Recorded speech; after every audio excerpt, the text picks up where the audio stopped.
Hello, അസ്സാം വലൈക്കും. ഒരു അടിപൊളി മാങ്ങ അച്ചാർ എങ്ങനെ സിമ്പിളായിട്ട് വീട്ടിലിടാം എന്ന് കാണിക്കാം. അതിന് വേണ്ടിയിട്ട് ഞാനിവിടെ ഒരു 2 മീഡിയം സൈസിലുള്ള മാങ്ങ എടുത്തിട്ടുണ്ട്. അത്യാവശ്യം പുളിയുള്ള മാങ്ങയാണേ.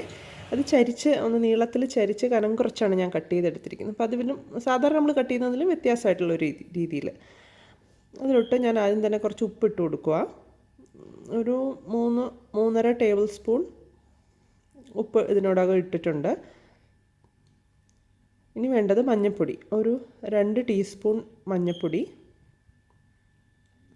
പിന്നെ വേണ്ടത് കായപ്പൊടി. അപ്പം കായപ്പൊടി ഒരു ടേബിൾ സ്പൂൺ നിറയെ കായപ്പൊടി ഇടുന്നുണ്ട്. ഇനി വേണ്ടത് വിനെഗർ. അത് നമ്മുടെ വൈറ്റ് വിനെഗർ, അത് 1/2 ലിറ്ററിൻ്റെ ഒരു ബോട്ടിലാണ്.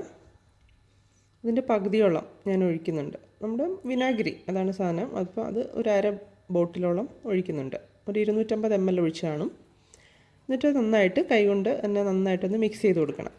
നന്നായിട്ട് മിക്സ് ചെയ്തതിന് ശേഷം ഉപ്പൊക്കെ പാകമാണോ എന്ന് നോക്കണം. പാകം അല്ലെങ്കിൽ നമുക്ക് പിന്നെ ഒന്നും കൂടെ ചേർത്ത് കൊടുക്കാം. ഉപ്പ് കുറച്ച് കുറഞ്ഞതുപോലെ തോന്നി, അതുകൊണ്ട് ഒരു 1/2 ടേബിൾ സ്പൂൺ ഉപ്പും കൂടി ഇട്ട് കൊടുത്തിട്ടുണ്ട്. കാരണം ഉപ്പ് കുറച്ച് മുന്തി തന്നെ നിൽക്കണം, എന്നാലേ മാങ്ങയിലൊക്കെ നന്നായിട്ട് പിടിക്കത്തുള്ളൂ. അപ്പോൾ കുറച്ച് മുന്തി തന്നെ ഉപ്പ് നിൽക്കണം. ഇനി ഇതൊരു നന്നായിട്ട് മിക്സ് ചെയ്ത് കൊടുത്തിട്ട് ഒരു 2 മണിക്കൂർ അടച്ച് മാറ്റി വെച്ചേക്കാം. ഇവിടെ ഞാനൊരു 2 മീഡിയം സൈസ് സവോള അരിഞ്ഞെടുത്തിട്ടുണ്ട്. പിന്നെ കറിവേപ്പില, 2 കുടം വെളുത്തുള്ളി. അത് പകുതി നമ്മൾ അരിഞ്ഞെടുക്കണം, പകുതി ചതച്ചു കൊടുക്കണം വെളുത്തുള്ളി. ഇവിടെ ഞാൻ ചട്ടി ചൂടായപ്പോൾ അതിലോട്ട് നല്ലെണ്ണയാണ് ഒഴിച്ചു കൊടുക്കുന്നത്. അത് ഒരു 100 ml നല്ലെണ്ണ ഒഴിച്ചിട്ടുണ്ട്. അതിലേക്ക് കടുക് ഇട്ട് കൊടുക്കണം. ഒരു 1.5 ടീസ്പൂൺ കടുക് ഇട്ട് കൊടുക്കാം. കടുക് കുറച്ച് കൂടിയാലും കുഴപ്പമില്ല, ഒരു 2 ടീസ്പൂണോളം ഇട്ടാലും കുഴപ്പമൊന്നുമില്ല. പിന്നെ അത് പൊട്ടുമ്പോൾ നമുക്ക് ഒരു 2-3 വറ്റൽമുളക്, ഉണക്ക വറ്റൽമുളക് ഇട്ട് കൊടുക്കണം, കീറി ഇട്ട് കൊടുക്കണം. പിന്നെ അതിനോടൊപ്പം തന്നെ കറിവേപ്പില ഇട്ട് കൊടുക്കാം.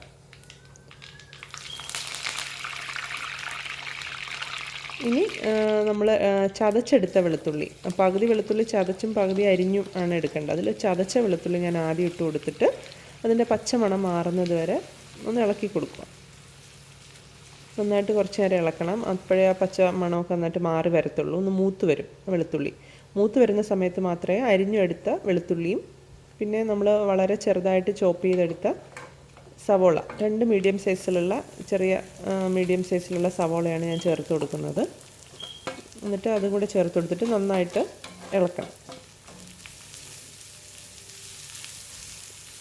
നന്നായിട്ട് ഒരു ചെറിയ സ്ലൈറ്റ് ഗോൾഡൻ ബ്രൗൺ ആവുന്ന വരെ ഒന്ന് ഇളക്കി കൊടുക്കാം.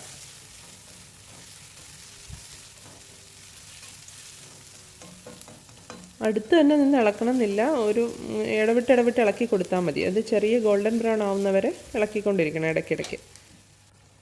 ഇപ്പോൾ അത്യാവശ്യം മൂത്ത് വന്നിട്ടുണ്ട്. ഈ സമയത്ത് നമുക്ക് ബാക്കിയുള്ള നമ്മുടെ സ്പൈസസ് ഒക്കെ ചേർത്ത് കൊടുക്കാം. ഇപ്പോൾ അത്യാവശ്യം മൂത്തിട്ടുണ്ട്, ഉള്ളിയൊക്കെ ഒരുവിധം വാടിയിട്ടുണ്ട്. ഇനി ഇതിലേക്ക് മഞ്ഞൾപ്പൊടി ഇട്ട് കൊടുക്കാം. ഇവിടെ ഞാൻ 1 ടീസ്പൂൺ മഞ്ഞൾപ്പൊടിയാണ് ഇടുന്നത്. ആദ്യം മാരിനേറ്റ് ചെയ്തപ്പോൾ ചേർത്തിരുന്നല്ലോ, അത് കാരണം ഇവിടെ 1 ടീസ്പൂൺ മാത്രമേ ഇടുന്നുള്ളൂ. നന്നായിട്ട് അതൊന്ന് ഇളക്കി യോജിപ്പിക്കാം. മഞ്ഞൾപ്പൊടി ഇട്ട് കൊടുത്തതിന് ശേഷം കുറച്ച് നേരം നമ്മളൊന്നും കൂടെ സോട്ട് ചെയ്യണം കേട്ടോ. അപ്പം കുറച്ചും കൂടെ നല്ലൊരു ഗോൾഡൻ ബ്രൗൺ ആയിട്ട് വരും. ഉള്ളി ഒന്നും കൂടി മൂത്ത് വരും. അപ്പം കുറച്ചും കൂടി ഒന്ന് മൂത്ത് ഈ ഒരു പരുവാകുമ്പോൾ നമുക്ക് ഈ മുളക് പൊടി ചേർത്ത് കൊടുക്കാം. ഒരു 1.5 ടേബിൾ സ്പൂൺ കശ്മീരി ചില്ലി പൗഡറാണ് ഞാൻ ചേർക്കുന്നത്. എന്നിട്ട് നന്നായിട്ടൊന്ന് ഇളക്കി കൊടുക്കണം. മുളക് പൊടി ചേർത്ത് കൊടുത്തതിന് ശേഷം ഇനി നമുക്ക് 2 പൊടികളും കൂടെ ചേർക്കണം. ഒന്ന് കായപ്പൊടി, പിന്നെ ഉലുവാപ്പൊടി. അപ്പോൾ ഇവിടെ കായപ്പൊടി ഞാനൊരു 2 ടീസ്പൂൺ കായപ്പൊടി ചേർക്കുന്നുണ്ട്. നമ്മൾ മാരിനേറ്റ് ചെയ്തപ്പോൾ 1 ടേബിൾ സ്പൂൺ ചേർത്തിരുന്നു. ഇപ്പോൾ 2 ടീസ്പൂൺ കായപ്പൊടിയും കൂടി ഇട്ട് കൊടുക്കുന്നുണ്ട്. കായപ്പൊടിയുടെ മണം ഒരുപാട് ഇഷ്ടമുള്ളവർക്ക് കുറച്ചും കൂടെ ആയാലും കുഴപ്പമൊന്നുമില്ല. അപ്പോൾ ഞാനിവിടെ 2 ടീസ്പൂണാണ് ഇട്ടത്.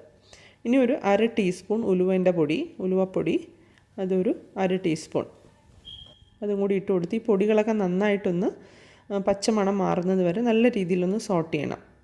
ഇടയ്ക്കിടയ്ക്കൊന്ന് സോട്ട് ചെയ്ത് പൊടികളൊക്കെ ഒന്ന് മൂക്കട്ടെ നന്നായിട്ട്.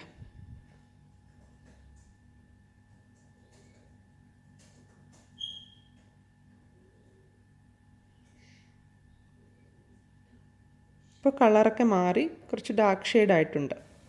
ഇപ്പോൾ പൊടിയൊക്കെ മൂത്തെന്നാണ് അർത്ഥം. ഇപ്പോൾ നമ്മൾ ഈ എടുത്ത് വെച്ചിരിക്കുന്ന മാരിനേറ്റ് ചെയ്ത് വെച്ചിരിക്കുന്ന മാങ്ങ, ആ വിനാഗിരി ഉൾപ്പെടെയുള്ള മാങ്ങ വിനാഗിരിയോട് കൂടി തന്നെ നമ്മൾ ഇതിലേക്ക് ഒഴിച്ചിട്ടുണ്ട്. ചീനച്ചട്ടിയിലേക്ക് ഒഴിച്ചു. ഇത് നല്ല രീതിയിൽ നമ്മൾ ഇളക്കിയെടുക്കണം. പതുക്കെ ഇളക്കണം. കുറച്ച് നേരം ഇങ്ങനെ ഇളക്കി കൊടുത്തുകൊണ്ടിരിക്കുമ്പോൾ പതുക്കെ ആ ഗ്രേവി തിക്കായി വരും.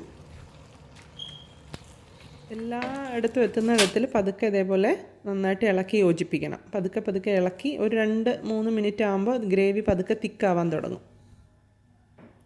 ഇത് കണ്ടില്ലേ, ഇതാണ് നമുക്ക് വേണ്ടിയിട്ടുള്ള ഒരു പരുവം. ഇങ്ങനെ നീളത്തിൽ അരിയുന്ന എന്തിനാന്ന് വെച്ചാൽ നമുക്ക് ഇടയ്ക്ക് ഒരു ബൈറ്റ് എടുക്കാനൊക്കെ നല്ലൊരു ടേസ്റ്റാണ്. പിന്നെ നമ്മൾ ഇതേപോലെ വെള്ളം തീരെ ചേർക്കാത്തത് കാരണം നമ്മളിത് അടച്ച് ഗ്ലാസ് ജാറിലിട്ട് വെച്ചാൽ കേടുവരാതെ ഒത്തിരി നാളിരിക്കും. നനഞ്ഞ സ്പൂണൊന്നും ഇടാനേ പാടില്ല. അപ്പോൾ എല്ലാവർക്കും ഇഷ്ടപ്പെട്ടെങ്കിൽ please like, share and subscribe. Thank you for watching.